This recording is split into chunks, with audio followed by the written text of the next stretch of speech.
শান্তিপূর্ণ কোনো সমাবেশে বাধা দিতে পারবে না পুলিশ, তবে কোথাও সহিংসতা কিংবা ধ্বংসযজ্ঞ চললে সেখানে বিদ্যমান আইন মেনেই পুলিশ বল প্রয়োগ করতে পারবে।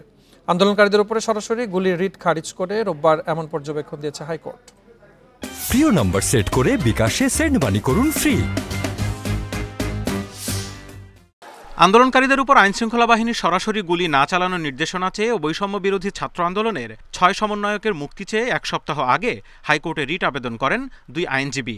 কিন্তু রিটের চূড়ান্ত শুনানির আগেই 6 সমন্বয়ককে ছেড়ে দেওয়ায় চূড়ান্ত শুনানির দিন বিষয়টি আলোচনার বাইরে রাখেন আদালত।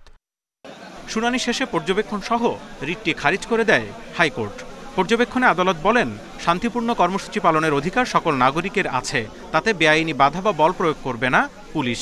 শান্তিপূর্ণ প্রোটেস্টে সমাবেশে পুলিশ তাদের যে রুল রয়েছে সেই রুল ফলো করবে এবং সেই রুলের মধ্যে বলে দিয়েছেন যে যেটুকু ফোর্স তাদের করা উচিত ওই পরিপ্রেক্ষিতে তার চাইতে বেশি কোনো কিছু তারা করবে না।